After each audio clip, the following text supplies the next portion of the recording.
Bapak Ibu Saudara sekalian, hari ini kita mesren Bang Chang. Kegiatan yang berulang setiap tahun.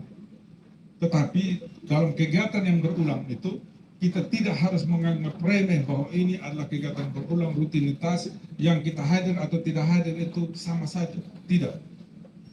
Karena wajah Pandawai di 2025 ditentukan hari ini Bapak Ibu Saudara sekalian.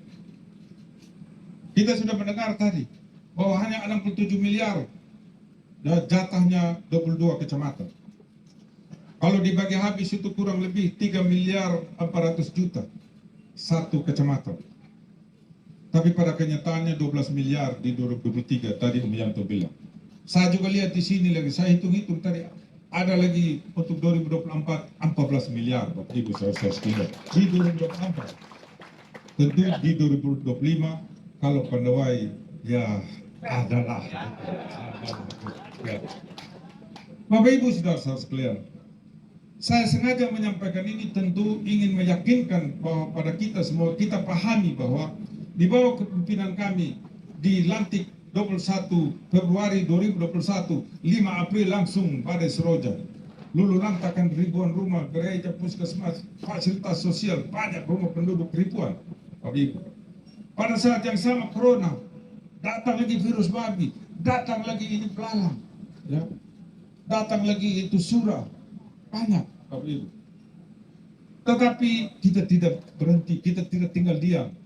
Kita harus membangun optimisme bahwa kontrak politik kita di 2021-2026 RPJMD itu kita harus realisir. Karena itu kontrak politiknya KPDM dengan rakyat di Sumba Timur.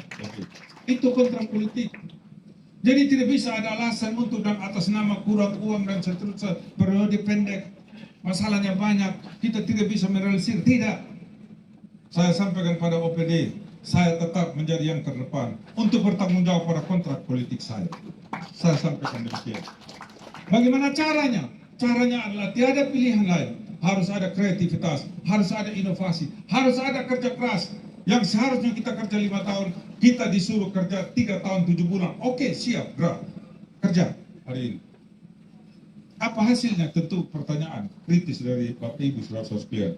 Hasilnya di bidang kesehatan, kita harus akui stunting yang menjadi persoalan krusial di tingkat nasional. Dari 20,9% di awal 2021, sekarang tinggal 11,8%. Dan kita tahu juga akibat dari gejolak ekonomi, perang di belahan dunia yang lain, krisis ekonomi di mana-mana. Ya, Bapak Ibu Saudara sekalian, terjadi kenaikan harga yang cukup signifikan.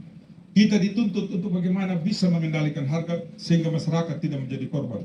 Sehingga di bulan Februari tahun 2023, Sumba Timur menjadi salah satu kabupaten yang menekan inflasi sampai dengan 3,57% pada waktu itu Bapak Ibu. Sementara di tingkat nasional 5,sekian%. Itu berkaitan dengan ekonomi. Hal yang lain juga Bapak Ibu, di bidang ekonomi, kita juga berhasil menekan angka kemiskinan. Kemiskinan itu yang dari 29, sekarang tinggal 28, kemiskinan ekstrim yang dulunya 63.195 jiwa, sekarang tinggal 25.098 orang, turun 60% Bapak Ibu. Begitu juga dengan kita dikategorikan daerah tertinggal. Sekarang ini indeks komposit kita naik 3 tahun berturut-turut. Ya, sementara di tingkat nasional itu dia stagnan 0,1%. Sementara kita naik 3 tahun berturut-turut. Dan Bapak Ibu Saudara sekalian, itu yang saya sampaikan di bidang kesehatan, di bidang ekonomi itu bukan prestasi orang per orang, bukan prestasi kita semua. Prestasinya pemerintah, di dalamnya ada bupati, ada wakil bupati, ada sekda, ada asisten, ada kadisnya, ada camat, ada kepala desa, ada masyarakat, ada dunia usaha, ada masyarakat sipil, LSM yang turut berperan di dalam. Tetapi kita harus akui bahwa pemerintah menjadi motor penggerak di dalam. Dia harus menjadi pionir untuk bagaimana menunjukkan jalan bahwa ini sesungguhnya jalan, menunjukkan peta bahwa inilah peta jalan untuk kita bisa sampai pada titik itu. Bapak Ibu Saudara sekalian, saya sampaikan tadi, Kepala Bapeda sampaikan, DPR juga akui ya bahwa kita prestasi demi prestasi dari 3 tahun ini. Apakah hanya prestasi seperti itu? Ada juga pengakuan dari pemerintah pusat dalam bentuk DID, dana insentif fiskal dan dana insentif daerah. Itu sudah kita belanja tuh. Kalau di sini dapat, saya tidak tahu kalau di sini dapat berapa ribu kepala keluarga, dapat beras, dapat ketinting, dapat pompa air, dapat benang, dapat jalan. Ya, di sini juga dapat jalan di Hudu kalau nggak salah. Hudung burung dan Megitibi itu bukan APBD, Bapak.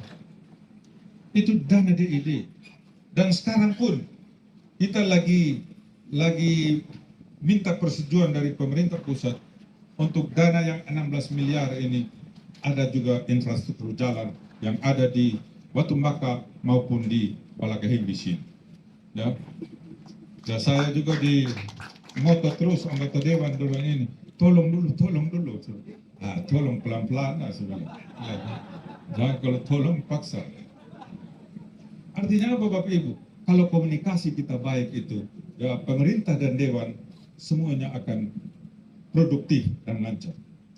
Tetapi kalau komunikasinya kita tidak baik, saya pikir siapapun, dalam level manapun, aras pemerintahan manapun, di level nasional tentu DPR dan Presiden dan para menteri, dia harus bersinergi di dalam. Di level provinsi, gubernur dan DPRD provinsi juga, pasti DPR-nya harus mampu meyakinkan, bangun komunikasi dengan gubernur, kepala daerah. Kenapa? Karena yang memegang hak anggaran itu ada di eksekutif, di pemerintah gitu loh. Itu yang harus disadari. Itu yang disadari. Fungsi anggaran ada di DPR, tapi hak anggaran ada di kita, ada di kepala desa, ada di bupati, ada di gubernur, ada di presiden, begitu. Jadi macam apa? BPD, LPM ngomong di desa, ya begini. Nah, kepala desa juga, kalau dia baik, pasti kepala desa bilang juga. Karena begini logikanya Bapak Ibu, sederhana aja. Yang dibutuhkan katakanlah, ya, yang dibutuhkan katakanlah ada 10. Ya, yang dibutuhkan ada 10. Sementara pada saat yang sama, yang tersedia hanya 5. Tentu 5 itu dapat, 5 itu pasti tidak dapat. Dalam posisi ini, katakanlah 10 itu, semua persyaratan yang memenuhi, sama semuanya. Urgensinya sama semuanya, dibobotkan sama semuanya. Tapi kita lihat lagi bagaimana bangunan komunikasi. Karena itu tidak ada tertulis di situ, dibobotkan bagaimana bangunan komunikasi. Tidak ada dibobotkan Bapak Ibu. Itulah komunikasi itu, ya. Inti dari ya hubungan antar personal adalah komunikasi. Human relation. Kalau human relationnya bagus, tidak ada yang tidak bisa semua. Maksud saya adalah kita terus membangun ya suasana pendulumnya itu pendulum antara pemerintah dan DPR itu pendulum perdamaian. Pendulum saling berpengertian, pendulum saling memahami. Kita tidak boleh membangun pendulum satu meniadakan satu, satu menihilkan satu, satu ingin menjatuhkan satu, tidak boleh. Karena pemerintah tanpa DPR juga tidak bisa, tidak sah itu anggaran. Harus ada pengesahan dari DPR sehingga bisa dieksekusi itu anggaran. Tetapi kalau tidak ada titik temu antara DPRD dan pemerintah, tentu akan keluar yang namanya peraturan kepala daerah. Baik di level pemerintah provinsi, peraturan gubernur, di level kabupaten, peraturan bupati, peraturan wali kota. Ya intinya tadi itu, kalau kita tidak ketemu, buntu 6 bulan tidak terima gaji, DPR tidak terima gaji, bupati tidak terima gaji. Maka kita induk semangnya kita di beliau sudah ketua tim penggerak PKK. Begitu, kita cari jalan masing-masing. Artinya apa Bapak Ibu saudara-saudara sekalian? Kalau kita terus membangun sinergitas kolaborasi, semuanya akan berjalan baik.